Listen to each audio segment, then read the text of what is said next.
Thieves will steal our cash, our cars, our valuables.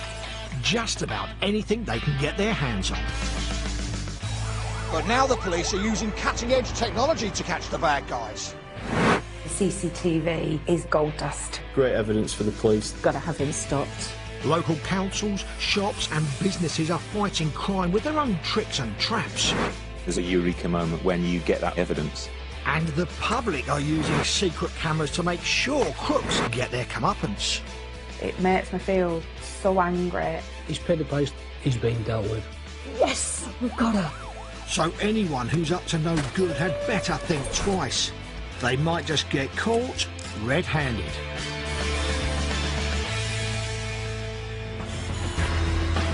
Today, Ramsey's small village shop is his pride and joy. So when a knife-wielding robber tries to get his cash, Ramsey takes the biggest gamble of his life. That's a spur of the moment, you know. Adrenaline kicked in and I've been working day and night. He wants money for nothing. Perhaps it was unwise for a 5'5" grandfather to tackle a 6-foot armed robber. But it's the man with the knife who rues the day he took on Ramsey. Also today, businessman Paul discovers bundles of cash have been regularly stolen from his safe. I got all the lads downstairs and just said, I've got one of the most difficult speeches I'm ever going to make to the staff. We've got a thief in the company. So he lays a high-tech trap for the culprit, but he simply isn't prepared for what it reveals. To be betrayed like that is very, very hurtful. And an ingenious plan to steal computers goes from bad to worse. This thief fancies himself as a cat burglar, but he needs to watch where he puts his paws.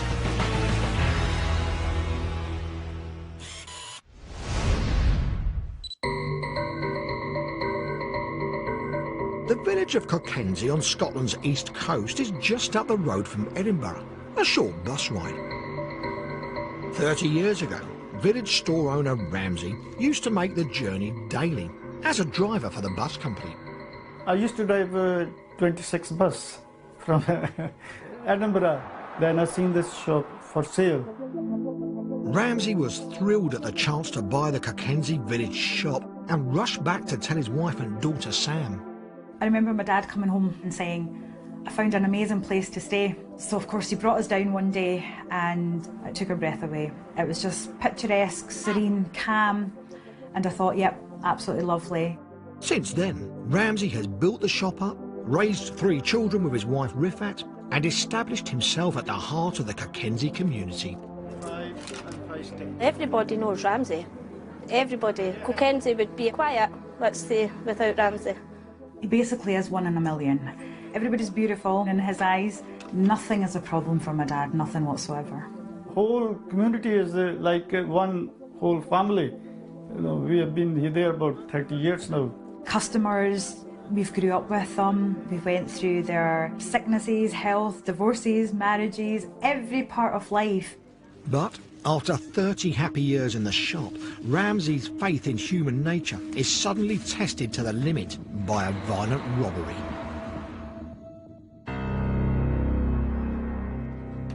It's just after 6 AM on a Sunday.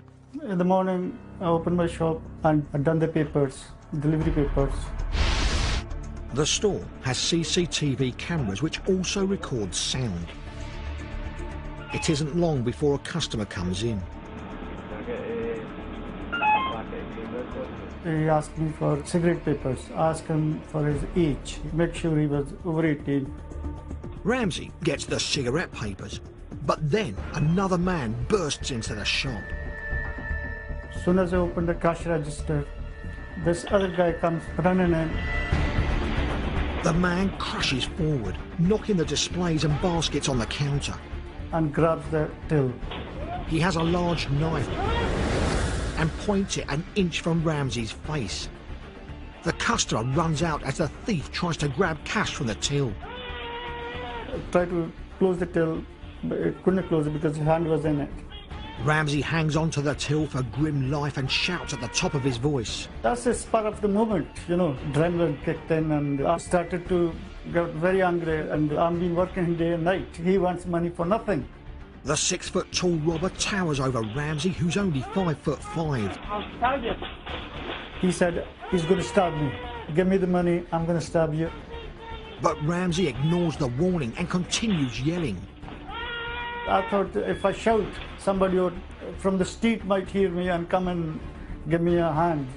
But no one arrives to help, so Ramsey goes on the offensive, the opposite of what police would suggest. I don't know where I got the strength from, but I just grabbed his hood so he wouldn't stab me. It happened so fast, but to me it felt like hours and hours. I was trying to bang his head so he will be hurt and leave me alone. Ramsey manages to close the till. The frenzied attacker blindly waves his knife around, but doesn't harm Ramsey. Fortunately, I think he took a fright. Ramsey's brave resistance has worked. The armed robber decides to run away. He's managed to steal just £10. I was very, very angry, so I ran after him. But then I said, no, I'm not going out of the shop. Then after about 2 or 3 minutes, I composed myself and phoned the police. Somebody tried to rob me just about 2 minutes ago. The police arrive minutes later. At home nearby, Ramsey's daughter Sam is waking up to alerts on her phone and computer from friends who've seen the police at the shop. She rushes to see her father. And I've got no shoes on, no top, no nothing. I'm just running, basically. It was, oh God, 1,001 things going through my head. A police officer stops Sam outside the store. He said, your dad was a brave man. I can remember hysterically screaming, does that mean he's no more?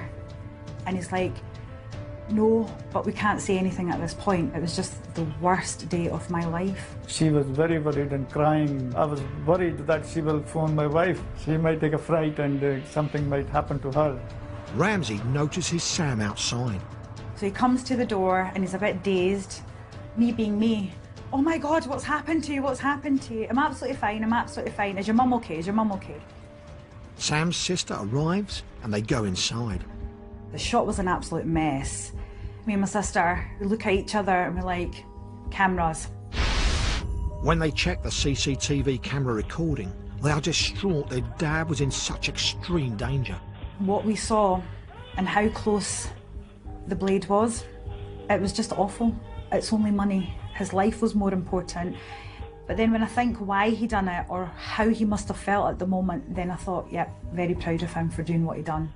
I was being brave and silly at both at the same time. Silly because for a couple of pounds, your life is worth more than that. Brave because you have to protect your own property.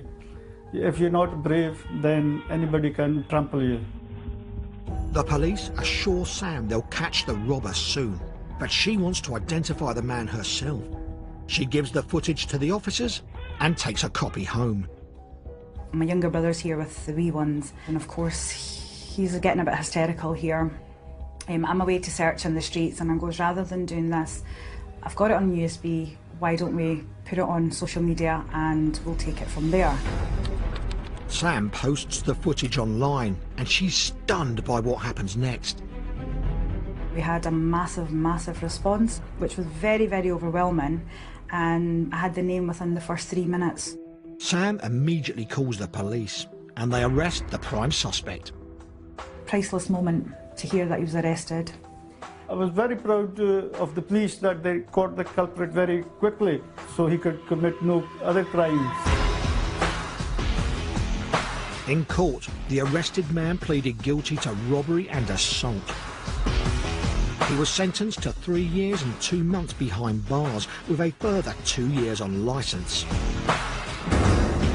Ramsey hopes the man will change his ways.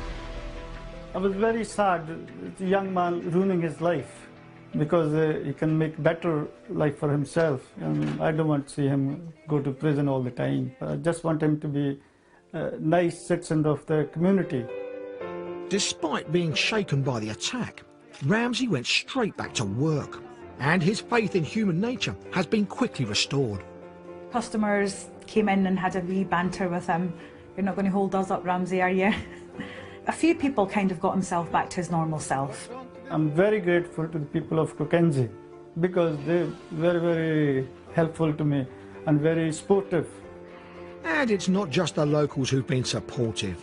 Because the footage was online, Ramsey received well-wishers messages from all around the world.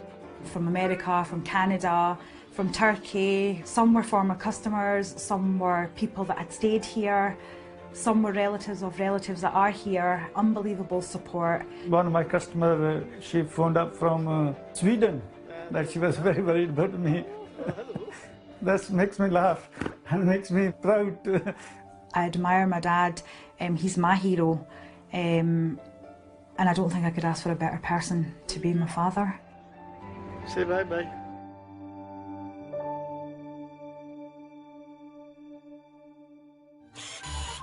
And now, a foolhardy attempt to come down through the roof ends up being mission really impossible for a bungling burglar.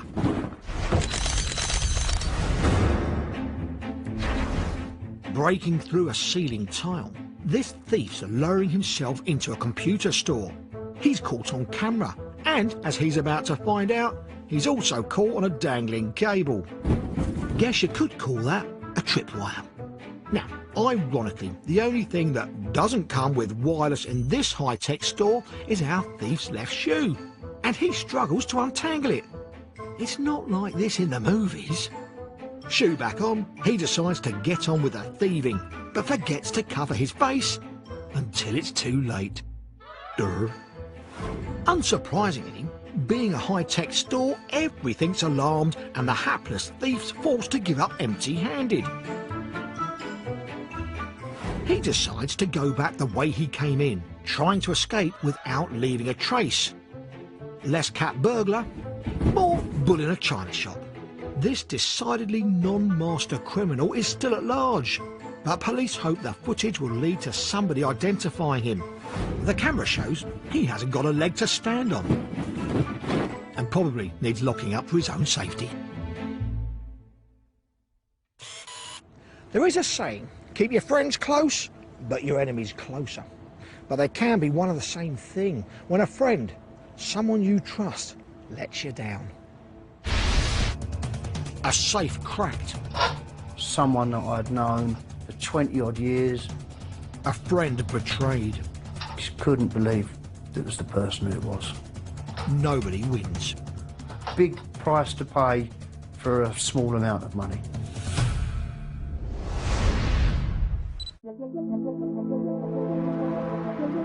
Stevenage in Hertfordshire. In the 1950s, thousands of houses were built here to accommodate Londoners moving out of the capital looking for a fresh start. 3 decades later, Paul came to the area to set up a new business, and it soon thrived. We were a fencing company, but over the years people asked us to do other jobs. We'd been a successful company for the best part of 30 years, a lot of family members involved. Paul employs 20 people, mostly mates from his footballing days, who've been with him from the start. Some of the friendships, 30 odd years, 20 years at a time. It's been a close-knit company that's been good, and I've enjoyed it that way. Paul's office is directly above the factory floor. He likes to be close to his team. Valuables and petty cash are kept in a safe behind his desk. My secretary keeps money in the safe because the lads are paid in cash each week. In all his years running the firm, Paul's never had to take serious disciplinary action against any of his staff. We have had 1 or 2 things go missing, but minor. In the building industry, it's not acceptable, but these things do happen. Paul had a security camera fitted years ago. Because his employees are his friends, he thought he'd never need to use it. But he was wrong. It's a normal day in the office, but then Paul's assistant tells him she thinks money has disappeared from the safe. My secretary asked me if I'd been in the safe and taken some money out. I had to answer honestly that I didn't know, because I always go in and out of the safe. Thought it might have been myself, getting old maybe, I don't know. Paul puts it down to his forgetfulness, but over the next couple of weeks, more money goes missing, and he realises he must do something about it. My first instinct was to be absolutely gutted because I knew it was someone within the firm, and that is one of the hardest things in life that you've known when you know people long term. An absolute kick in the stomach, it really is. Paul's investigation begins. He checks the CCTV footage, but sees nothing unusual. His office is always locked when left unattended, and only a handful of trustworthy staff have keys. But then he remembers there's a spare key in the cutlery drawer. We'd hidden a key in case we'd forgotten any of our keys. Any thief could have found the key in the drawer, which explains how he gets into the office. But the safe has a combination code, and that's only known by Paul and his inner circle. The only way that they can find the number to the safe was to deliberately looked while it was being accessed by authorised members of staff. Paul's investigation has reached a dead end, but he's determined to find the thief. He made a phone call to a surveillance camera company who were absolutely superb, waited for the staff to leave, came early evening when the offices were all shut. The security expert suggests hiding a tiny spy camera in a box file. The guy drilled out the hole, fixed and installed the covert security camera, stuck it on the inside, documentation there to cover it up, straight onto the safe, and you would have never have known that camera was there in a million years. The state-of-the-art kit records footage whenever it senses motion. The trap was set, as simple as that. And within days, money goes missing again. Paul and his secretary get together to watch the spy camera footage. We're both wondering who it could be, because you're turning over who you think it was. We were both wrong. Paul is stunned. The thief is one of his oldest and closest friends. The man has entered his office wearing bright yellow rubber gloves to avoid leaving fingerprints. He goes straight to the petty cash box and takes out hundreds of pounds. Once he's pocketed the cash, the thief puts everything else back into the safe as he found it. The evidence couldn't be more clear-cut. Just couldn't believe it was the person who it was. Couldn't believe it. Someone that I'd known, played football with and against for 20-odd years. If he'd come to me and asked me for any financial help, it would have definitely been forthcoming.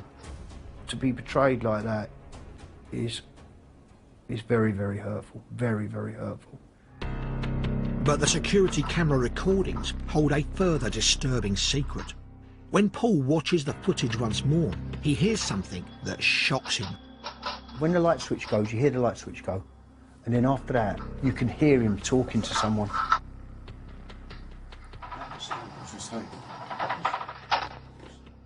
There's someone else there. The sound is nearly inaudible, but it seems like the thief is talking to an accomplice. Paul realises why there's never been any evidence recorded on the office security cameras. The CCTV cameras were switched off at the main power supply. They've been coming in, turning the CCTV off, doing the thefts, turning it back on again. Paul has no idea who the accomplice might be, but he's got the evidence he needs to confront the thief. I got all the lads downstairs and just said, I've got one of the most difficult decisions and speeches I'm ever going to make to the staff. We've got a thief in the company. And it hurts me to say it, but I said, the thing is, I know who the thief is. The thief knows who he is, I know he is, because he's committed the crime wearing the loudest pair of yellow gloves you could ever know. I then looked at the gentleman in question and in industrial language told him to leave immediately, and I was going down the police. While Paul's giving a statement at the station, the thief hands himself in. He had no choice really, but he done probably the bravest thing rather than run away and not face what was coming to him. In court, the man admitted stealing. He was ordered to pay costs, compensation and fined. The accomplice was never identified. I don't think he is a bad person, I really don't. He's just made one stupid decision and it's affected his life, his friendship. Such a shame. Because of what happened, Paul decided to bring his retirement date forward. He's now leading a life of leisure. We have to move on now. I hope other people learn that it's a big price to pay for a small amount of money.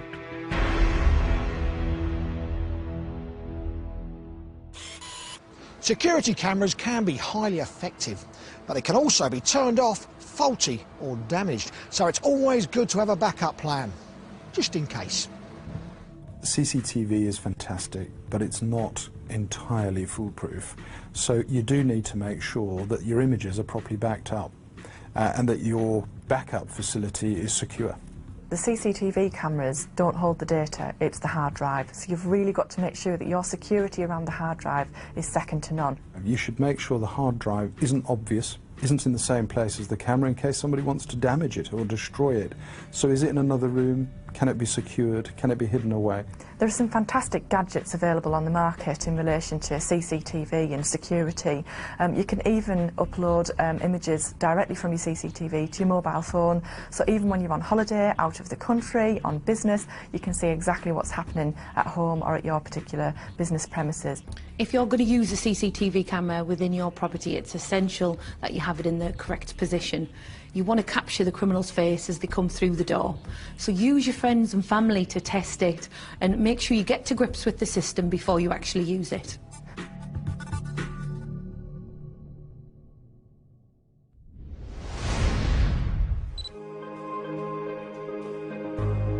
Portsmouth on the south coast, a major naval port and for many a sailor on shore leave, famous for its friendly pubs. The Milton Arms first opened its doors to thirsty customers 400 years ago. Chris is the latest in a long line of owners. Taking over a pub is a big plunge, but I've really enjoyed the challenge. There's long hours, but it's really rewarding when you're seeing it all come together. And the music events we're doing here are getting lots and lots of popularity and some good feedback. Because Chris's music nights are so well attended, pub takings are on the up. And so are donations to charities the pub supports. Chris was encouraged to get involved in fundraising through a close friend, Matt, who was a volunteer youth worker before he tragically took his own life 2 years ago. Matt worked with troubled teens at a local shelter. Probably one of the nicest people you'll ever meet. And I think that it's testament to him that people still remember him so fondly. For me and his family and his best friends, it was exceptionally difficult for us to try and process, really, losing someone that was so close to us. So we wanted to have some form of legacy whereby we could use his name in a positive manner. Chris decided to celebrate Matt's life by raising money for a local charity he was involved in. It's called Motivate, and it helps young people like Katie. I first got involved with Motivate when I was 13, struggling with school and life at home. Motivate really did help me out. Katie now wants to go to university, and to help her and the other teenagers, Chris raises money through a collection tin next to the pub's till. It raised a considerable sum in donations each month, until one day it is stolen in broad daylight. Chris is angry. He feels it insults the memory of his friend and sets out to track down the thoughtless thief by enlisting an army of locals. It's a Sunday afternoon when one of the barmaids, Carla, discovers the theft. Carla went to go and make a donation in the charity tin and it wasn't there. I'm thinking, who the hell has taken this charity tin? There's lots of personal attachment to it as well, but I mean, just in general, for a charity tin to go missing, it is terrible.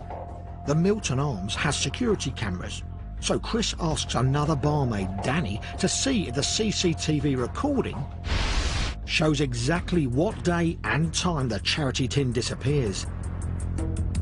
I knew that it was there Thursday because I put some money in there. So I went through to Friday. You can see it there and then you can see it not there. So the tin was stolen 2 days ago, when Chris and Danny were getting the pub ready for the weekend. They go through that day's footage minute by minute. Just before the time the tin disappears, a customer who isn't a regular comes into the pub.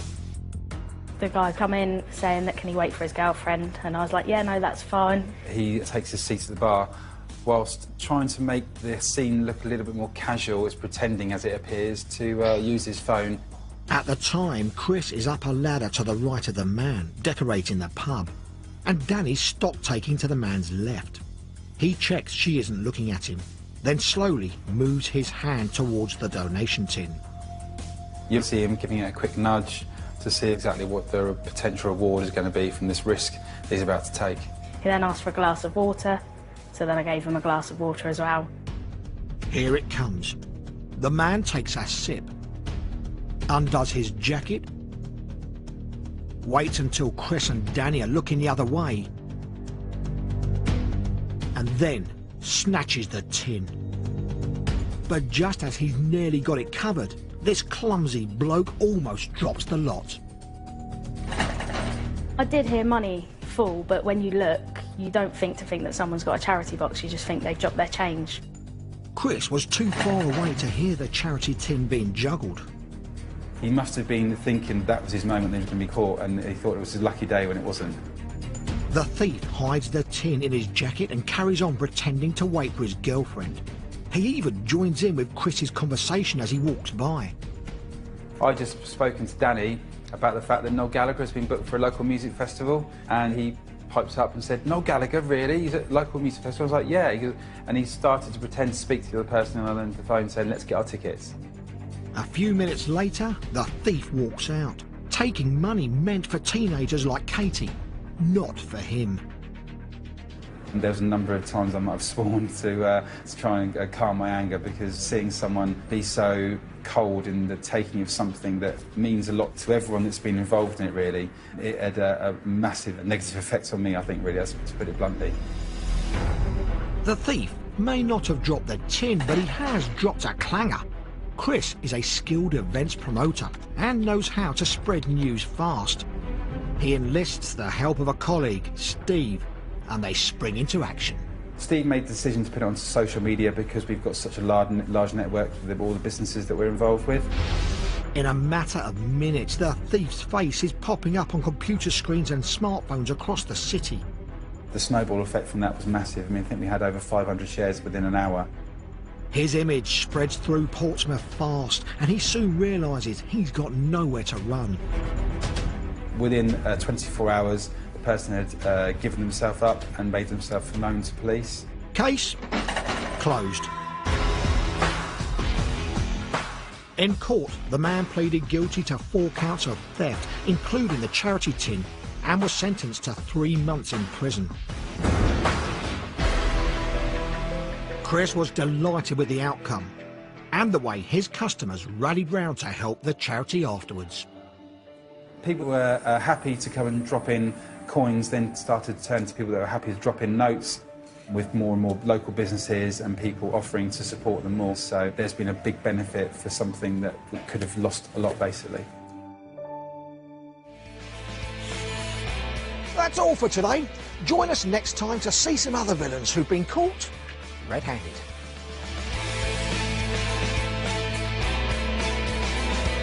Another appointment to cook at 8 tonight as we set our timers for this week's Great British Bake Off.